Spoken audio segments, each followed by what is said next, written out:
باللہ من الشیطان الرجیم بسم اللہ الرحمن الرحیم الحمدللہ رب العالمین وصلی اللہ علی سید المرسلین وآلہ الطیبین الطاہرین اما بعد۔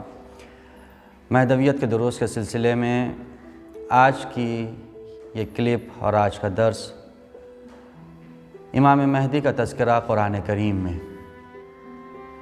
قرآن کریم میں امام کا ذکر ہوا ہے کہ نہیں ہوا، اگر ہوا ہے تو کہاں کہاں ہوا ہے، یہ بھی ایک بہت بڑی بحث ہے، اس لیے کہ اسلام کے بعض فرقے اور مذاہب ہر چیز کو یہی کہتے ہیں کہ قرآن میں دکھاؤ، ہمیں قرآن میں دکھاؤ۔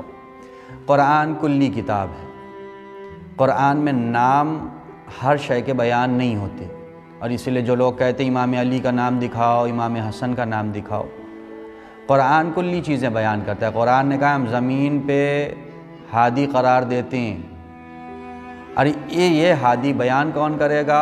اس سے پہلا والا ہادی، یعنی پیغمبر اسلام بیان کریں گے امام علی کے بارے میں، امام علی بیان کریں گے امام حسن کے بارے میں، اور اس کے بعد قرآن نے نماز بھی کہا ہے پڑھو۔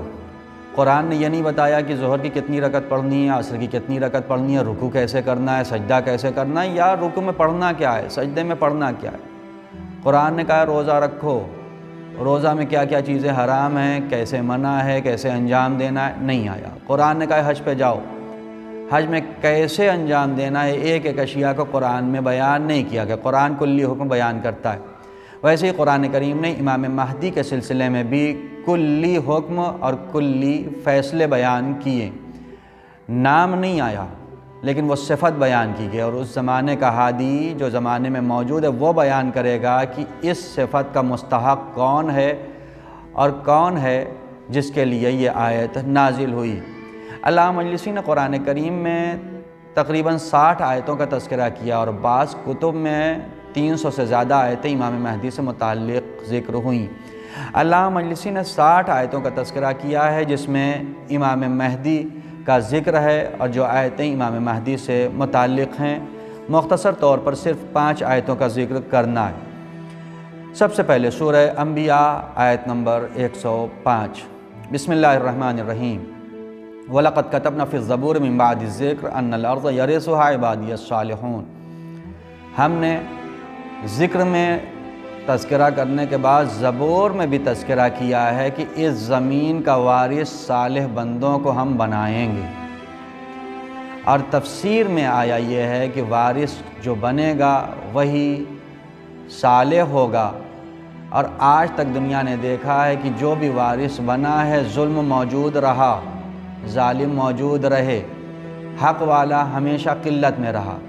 اس کی تفسیر تامہ تب ہوگی جب وہ آئے گا جس کے آنے کے بعد زمین پر صرف صالح بندوں کی حکومت ہوگی، فاسقین کی حکومت نہیں ہوگی، اور وہ آنے والا وہی ہے جس کا ہم ذکر کرتے ہیں، یعنی امام عصر اجل اللہ تعالی فرجہ الشریف۔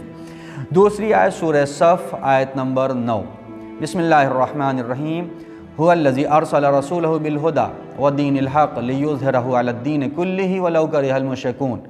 وہ پروردگار ہے جس نے اپنے نمائندے کو ہدایت اور دین حق کے ساتھ بھیجا تاکہ تمام دینوں پر غالب آ جائے، چاہے مشرکین کو ناگوار ہی کیوں نہ گزرے۔ جس زمانے میں بھی دین حق آیا ہے تمام ادیان پہ غالب نہیں ہوا۔ پیغمبر بھی جب آئے تو دین کے ماننے والے کتنے تھے؟ 1,00,000، 2,00,000، 5,00,000، 10,00,000، تمام ادیان پہ غالب نہیں ہوا۔